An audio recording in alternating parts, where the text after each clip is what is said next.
सुप्रभातम। नमस्कार साथियों। आज हम भूगोल का एक महत्वपूर्ण टॉपिक भूकंप उस पर चर्चा करेंगे। भूकंप जिसे इंग्लिश में अर्थक्वेक कहा जाता है।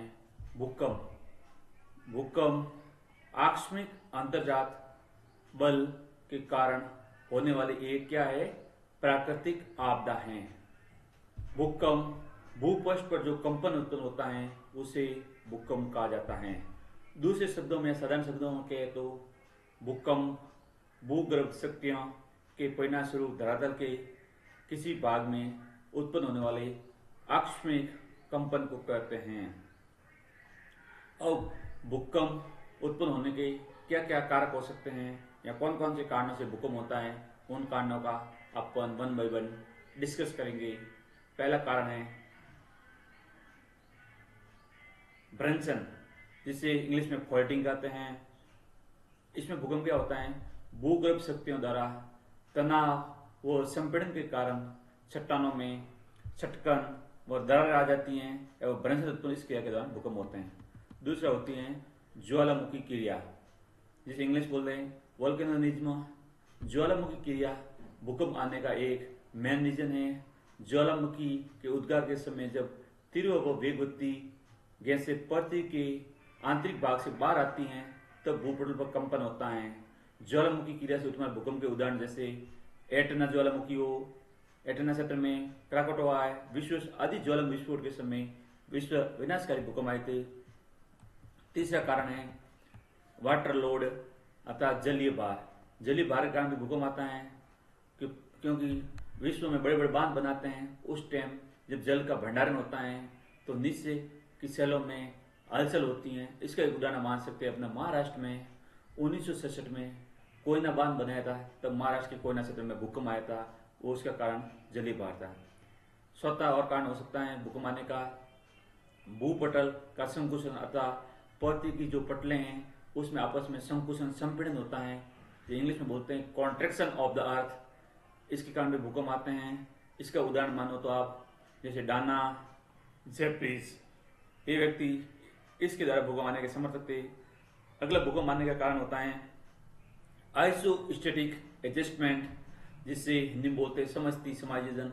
सामान्यतः भूपटल के विविध भू आकारों जैसे पर्वत, पठार, मैदानों में संतुलन या समायोजन बचा रहता है, लेकिन कभी कभी अपरदनकारी शक्तियों द्वारा उसके निक्षेपण से मलबा इकट्ठा होता है, जिसके कारण समुद्री क्षेत्रों में भार ज्यादा हो जाता है और जिससे भूपटल असंतुलित हो जाती हैं, जिसके कारण भूकंप आते हैं। जैसा कि भारत में हिमालय पर्वत क्षेत्र में भूकंप इसी कारण से आता है।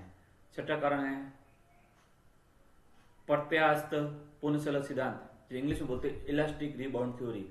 इसमें बताते इलास्टिक जैसे अपन रबड़ होता है उसी तरह चट्टान रबड़ की तरह खींचती है, फिर टूटती है, फिर खींचती, फिर इस तरफ भी भूकंप आते हैं। अगला होता है प्लेट टेक्टोनिक, जिसे बोले प्लेट विवर्तनी। इस कारण से भी प्लेटों के किनारे खिसकने से, दाएं बाएं सरकने से, अपसारित होने, अभिसारित होने से भी भूकंप आता है। उसके अलावा गैसों के फैलाव से, भूसंकलन से, समुद्री भागों के भृंगों के टूटने के कारण भी आ सकता है। परमाणु के अणु के विस्फोट से आ सकता है। यहाँ अपने खनन कार्य करते हैं तो खनन कार्य के दौरान अपन कोई विस्फोट कराते हैं, उसके कारण भी हो सकता है। या गहरे रिसर्च करने से भी आते हैं। ये आगे भूकंप के कारण क्या क्या कारक होते हैं जिसके कारण भूकंप आता है। अब कहते हैं भूकंप का जो अध्ययन करते उसको क्या बोला जाता है। भूकंप के अध्ययन करने वाले को इंग्लिश में बोलते हैं सिस्मोलॉजी, जिसे हिंदी में बोलते हैं भूकंप विज्ञान। विज्ञान की वह शाखा जहाँ भूकंपीय तरंगों का सिस्मोग्राफ के द्वारा अंकन रीडिंग की जाती है उसे बोलते हैं भूकंप विज्ञान। अब आपके भूकंप के कुछ बेसिक टर्मिनोलॉजी पढ़ते हैं। पहला टर्म से फोकस या भूकंप मूल। भूकंप मूल क्या होता है कि भूगर्भ के जिस स्थान से भूकंप की उत्पत्ति होती है, यहाँ पहली बार जिस स्थान से भूकंप निकलता है उसे बोलते हैं भूकंप मूल। ठीक है, उसको अब मैं डायग्राम से बता रहा हूँ। जैसे अपने ये डायग्राम है, ठीक है, ये अपनी पृथ्वी है। इस पृथ्वी का जो आंतरिक भाग है इसको बताया, ये होता है आंतरिक भाग, जहां से पहले होते हैं उसे बोलते हैं भूकंप मूल, इंग्लिश में बोलते हैं फोकस। ठीक है, ये होते हैं। और दूसरा होता है आपके अधिकेंद्र। अधिकेंद्र क्या होता है, जिसे इंग्लिश बोलते हैं एपिसेंटर, कि भूकंप मूल के समकोण पर, ये भूकंप मूल है, इसके समकोण का होता है 90 डिग्री के ऊपर, जो अपने धरातल पर पहली बार अपने को अनुभव होता है या भूकंप आ रहा है, उसको बोलते हैं अधिकेंद्र। ये पृथ्वी का धरातल है, वहां पृथ्वी गोलाकार है। ठीक है, इसका जो ऊपर वाला किनारा होता है, जब पहली बार दिखाई उसको बोलते हैं अधिक केंद्र, और जो ओरिजिन बिंदु होता है उसे बोलते हैं भूकंप मूल।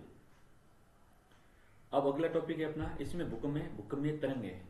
भूकंपीय तरंगे क्या होती है? जैसे भूकंप आता है तो अपने को कंपन उत्पन्न होता है, तो अलग अलग प्रकार की तरंगे होती है। तो तरंगों के चलने की विधियां, उसकी स्पीड के अनुसार तरंगे 3 प्रकार की होती है। कितने प्रकार की होती है? 3। पहली तरंग होती है पी तरंग, दूसरी एस तरंग और एल तरंग। अब पी तरंग क्या होती है? जिसे बोलते हैं प्राथमिक वेव बोलते हैं। पी तरंगे जिसे बोलते हैं प्राथमिक वेव। क्यों इसको प्राथमिक वेव कहते हैं? क्योंकि यह सबसे पहले भूकंप मूल से धरातल पर पहले पहुंचती है, इसलिए उसको बोलते हैं प्राथमिक मूल। इस तरंगों की स्पीड कितनी होती है? इसकी गति होती है लगभग 100 से लेकर 13 किलोमीटर प्रति सेकंड होती है, ठीक है। और ये तरंगे ठोस, द्रव, गैस तीनों माध्यम से चलती हैं, ठीक है। ये पी वेव्स होगी। सेकंड तरंगे होती है एस वेव, जिसे बोलते हैं सेकेंडरी तरंगे, ठीक है। एस तरंगे, इसे द्वितीय तरंगे भी कहा जाता है। इसकी औसत गति पी तरंगों की तुलना से कम होती है। इसकी औसत गति मानी जाती है 100 से 7 किलोमीटर प्रति सेकंड होती है। ये तरंगे केवल ठोस माध्यम से गुजरती है, अर्थात अगर पृथ्वी के आंतरिक में भाग में जाते हैं तो वहां जहाँ ठोस भाग नहीं होता, जैसे आंतरिक भाग कहीं द्रव होता है, तो वहां एस तरंगे विलुप्त हो जाती हैं। तीसरी तरंगे होती हैं एल तरंगे, जिसे लव तरंगे भी कहा जाती हैं।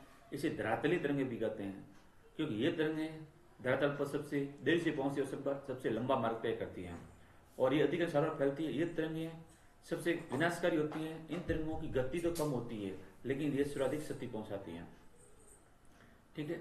अब इन 3 तरंगों का अपन कैसे कैसे इसका अपन डिनोटेट करते हैं वो आगे पढ़ेंगे। अब पी तरंग, एस तरंगों, इन गति से इनकी कुछ मिडिल तरंग होती हैं। एक पीजी एजी तरंगे, एक पी स्टार एजी तरंग स्टार। इन तरंगों, ये पी तरंगों के समान ही होती हैं, लेकिन इनके कुछ गुण होते हैं।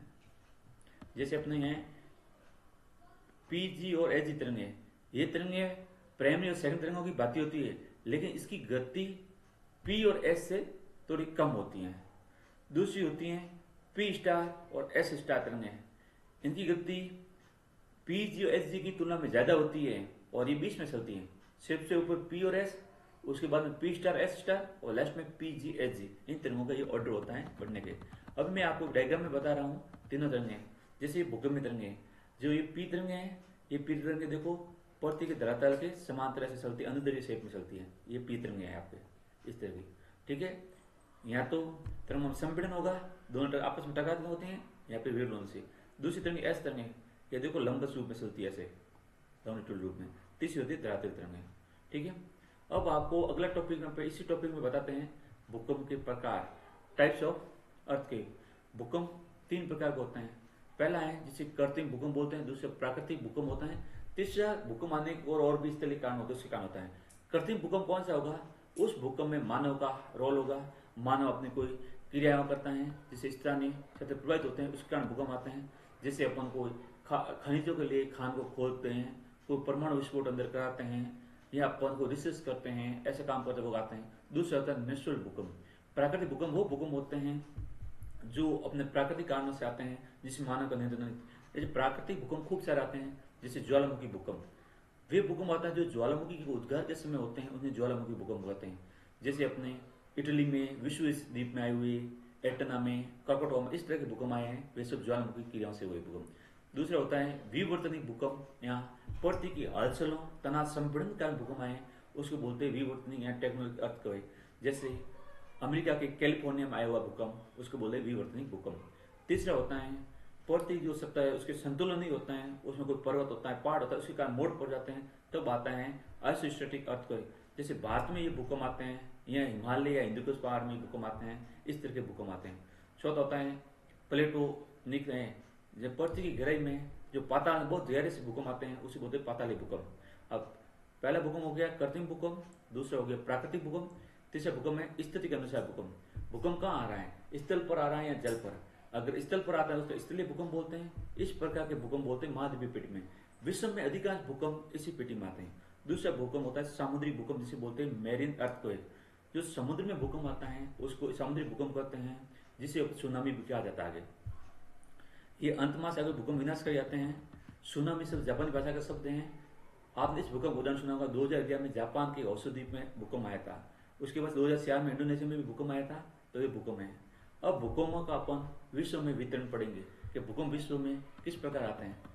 कि विश्व में आपने पता है भूकंप ज्यादातर कहाँ आएंगे, नवीन मोड़दार पर्वतों में, ज्वालामुखी क्षेत्रों में, समुद्री तटीय क्षेत्रों में, जहाँ कहीं भी भू संतुलन का अवस्थित है या कमजोर भूपटल है वहाँ भूकंप आएगा। इसके विश्व में भूकंप की पेटियां कहते हैं, पेटियों को बताएंगे। अब मैं आपको विश्व का एक मानचित्र बता रहा हूँ जिसमें अब भूकंप का वितरण बताएंगे। तो ये भूकंप क्षेत्र हैं, जैसे इस कलर से दिए ये भूकंप है। तो ज्यादातर भूकंप कहाँ आता है, पहले भूकंप आने का पेटियां, पहले मैं पेटी का नाम बता रहा हूँ फिर मैं मैप में बताऊंगा। तो भूकंप की पहली पेटी होती है परिप्रशांत पेटी। परिप्रशांत पेटी में तो बोलते हैं सर्कम पैसिफिक बेल्ट। परिप्रशांत पेटी का अर्थ होता है प्रशांत महासागर के चारों ओर का जो स्थलीय भाग होता है उसके किनारे किनारे भूकंप आता है, उसे बोलते हैं परिप्रशांत पेटी। ये पेटी विश्व की सबसे बड़ी भूकंप की पेटी है। विश्व में जो भूकंप आता है अगर मान लें 100% माना जाए, उसका 2/3 यानी लगभग 63% भूकंप इस पेटी में आते हैं। ये पेटी प्रशांत महासागर के चारों ओर एक वृत्त की परिधि की तरह द्वीपों और महाद्वीपों में स्थित है। यहाँ पर भूकंप की 7 प्रमुख दशाएं, सागर, एक तो यहाँ तो सागर और स्थल मिलन क्षेत्र होता है, एक जगह जल होगा, एक जगह थल होगा, उसके मिलन क्षेत्र। दूसरा वहां नवीन वलय पर्वतमाला होगी। तीसरा ज्वालामुखी क्षेत्र हो सकता है और प्लेटों के आपस में फैलने से होता है। इसमें उत्तरी और दक्षिण अमेरिका तटीय क्षेत्र, एशिया का कमटा प्रायद्वीपीय, पूर्वी एशिया के द्वीप और द्वीप जैसे जापान है, क्यूराइल है, ताइवान, इस समय में आता भूकंप। जैसे अब ये भूकंप बता रहा हूँ, ये परिप्रशांत पेटी है। देखो ये उत्तरी अमेरिका पोर्शन हो गया, दक्षिण अमेरिका, ठीक है। फिर ये परिप्रशांत पेटी में यहाँ देखो एशिया की साइड में, इस साइड में भूकंप, ये विश्व में लेकिन भूकंप का 2/3 भाग है। फिर दूसरी होती है मध्य महाद्वीपीय पेटी, जिसे बोलते हैं मिड कॉन्टिनेंटल बेल्ट। इसे भूमध्य सागर पेटी भी कहा जाता है क्योंकि ये भूकंप भूमध्य सागर के आसपास होता है। यहाँ पर भ्रंश मूलक या संतुलन क्रिया के कारण भूकंप आते हैं। विश्व में 21% भूकंप इसी भाग में, मतलब अगर 100% माना जाए उसमें 2/3 मतलब 63% भूकंप तो आपके परिप्रशांत सागर में, परिप्रशांत पेटी में होता है। दूसरे 2/3 मतलब 21% भूकंप आता है मध्य महाद्वीपीय पेटी में। इस पेटी में पुर्तगाल से लेकर हिमालय, तिब्बत, दक्षिण पूर्व जो भारत में भूकंप आता है उस भूकंप में मध्य महाद्वीपीय पेटी है। यहाँ के प्रमुख क्षेत्र कौन कौन से बताऊं, जैसे यूरोप का इटली, भारत का एशिया का चीन, Asia minor, Hindu Kush, Himalaya, Alps और म्यांमार, इन क्षेत्रों में भूकंप आते हैं, वो आते हैं अपने मध्य महाद्वीपीय पेटी। तीसरी होती है मध्य अंटार्कटिक कटक, मतलब ये है जो अंध महासागर के मध्य में कटक, वहां भूकंप आते हैं। ये होते हैं जो अटलांटिक महासागर में पश्चिम द्वीप समूह से लेकर दक्षिण में बोवेट द्वीप तक हैं, ठीक है। इसी की एक शाखा नील घाटी से लेकर अफ्रीका की मान दरार घाटी तक विस्तृत होते हैं। यह भूकंप आते हैं और भूमध्य रेखा पर सर्वाधिक भूकंप आते हैं। कहाँ पर भूकंप आते हैं, भूमध्य रेखा पर।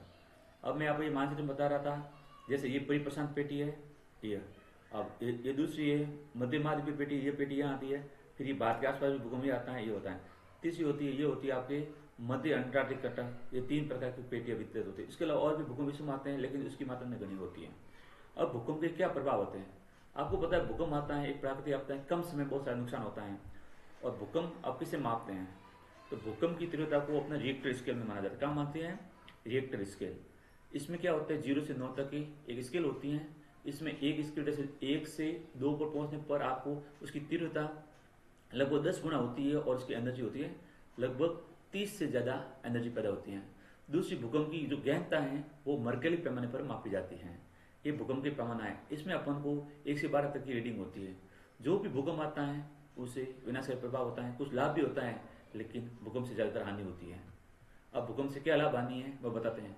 भूकंप से अपार जन धन की आती होती है, मतलब भूकंप से मानव का लॉस होने के साथ अपने धन का भी लॉस होता है, क्योंकि लाखों व्यक्ति भूकंप आने से, कोई सख्तों या गिरने से, खाया होने से लोग मर जाते हैं, डूब जाते हैं, बांध वगैरह उसमें हो जाते हैं, बांध टूट जाते हैं, जलाशय टूट जाते हैं, मकान गिर जाते हैं।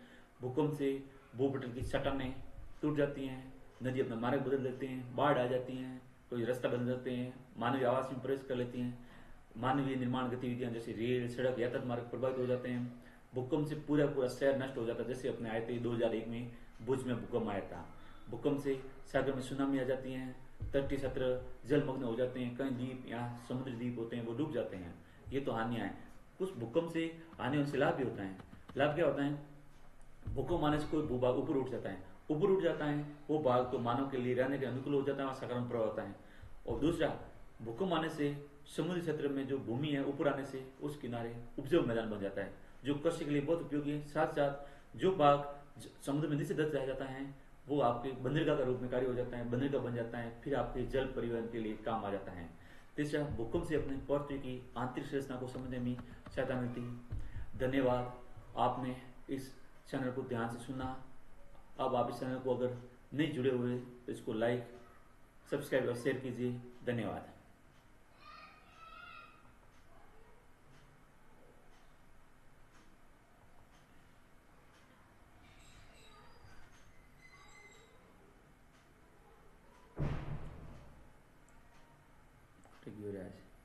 पड़े हो गए, वीडियो को रिकॉर्ड।